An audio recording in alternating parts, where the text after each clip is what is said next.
Hello there guys and welcome to my channel, Carroll and Co.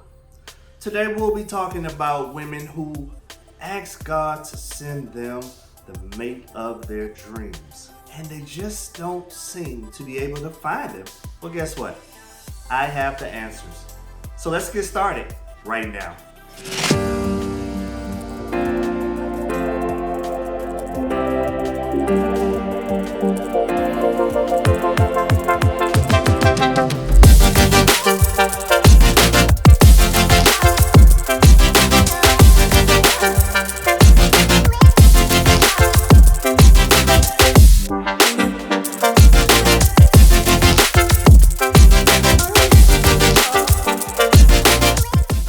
Welcome back guys. Hey, let's jump right into it. There's been a lot of discussion on women who speak about asking God for a mate and they never seem to find him. You know, it's one thing to ask for it, but it's also another thing to being open-minded to what is sent to you. A lot of times God sends a mate to you, but you don't accept what he's saying. And I think that's borderline selfish because you're asking for something that you're really not open to. He never said what race they would be. He never said what religion they would be.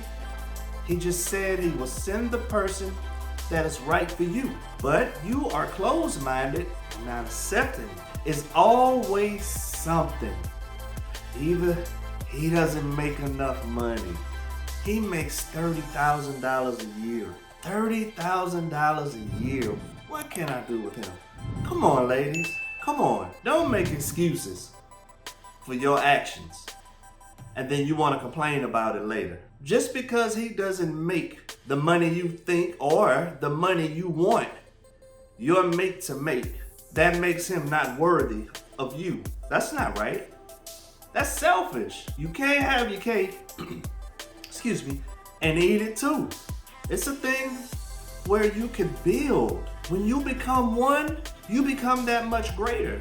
You become that much richer. So don't base your relationship on how much money he has. And when I say relationship, I mean the man that God sent to you to form a relationship. The one he sent who you asked about and he found and sent to you. And when you not make excuses about what it is about him that you don't like, or his physique is just not what I'm used to. Sometimes you gotta step out the box to get better results. Because if you're still in that same box, those same type of men, and you're steady getting the same results, that means you need to try something different. Why don't you take that $30,000 a year man and actually sit down and have a conversation with him? Learn his background. See what kind of person he really is. Ask him how long he's been on his job. If he's in between jobs, you probably don't want it.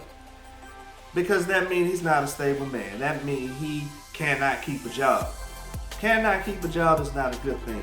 Can't fault you on that. But it seems that you settle for these guys who don't want you. You settle for these guys who don't mean well by you. When do you make the change?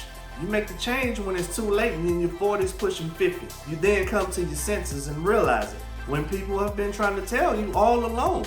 But no, we don't know anything. Try a conversation with the guy. A good friend who's actually going to be real with you and not sit and tell you what you want to hear. Because it's time out for the excuses. Quit being judgmental because guess what?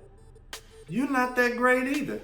If you have to question this man and his livelihood, then maybe he should be questioning you as a person.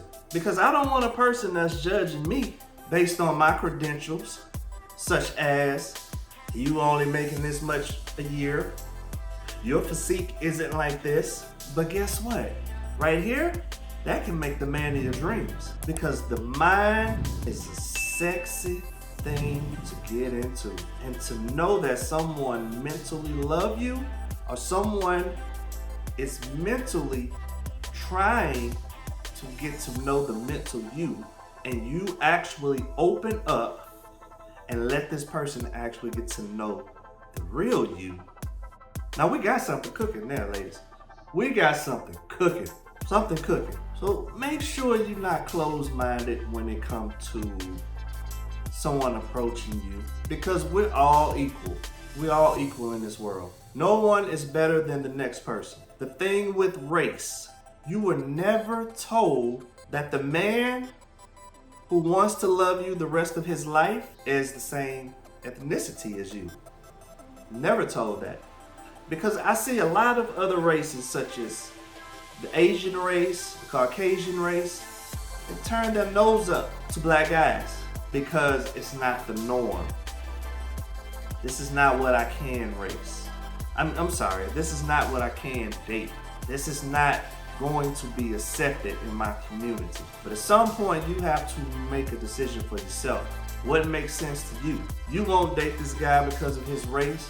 And again, it could be the man who make you the happiest you have ever been in your life and actually treat you like a queen.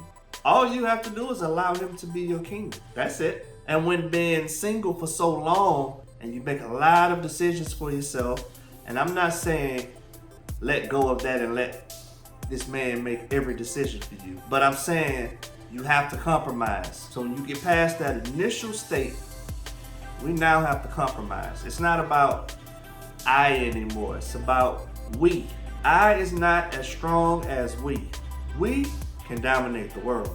I have to figure it out. Another thing is having a conversation with yourself in the midst of this. I'm meeting guys and you are not quite coming up with nothing. Then you have to start questioning yourself and asking, am I setting a standard that is just way beyond? Because sometimes you have to lower those standards back down to ground level. And I don't mean letting go of your morals and your values and what you stand for. I'm not saying that. You have to bring your expectations down to allow this person to be him and to allow you to open your mind to something new, something positive. Positivity brings happiness. Positivity makes you smile. That's everything you want out of a relationship. So in order to receive it, I have to make sure that I'm also giving it. You have to make sure you are opening yourself up to this individual. You have to make sure you are giving him you, the real you. Make sure you're not putting up a persona. Make sure you're not having a block on things, because that make it difficult. It make it difficult. How can I get past the future and get to the present if I'm not allowing myself to grow? That's how you have to look at it. So make sure you are allowing that growth within your life. Make sure you're opening yourself up.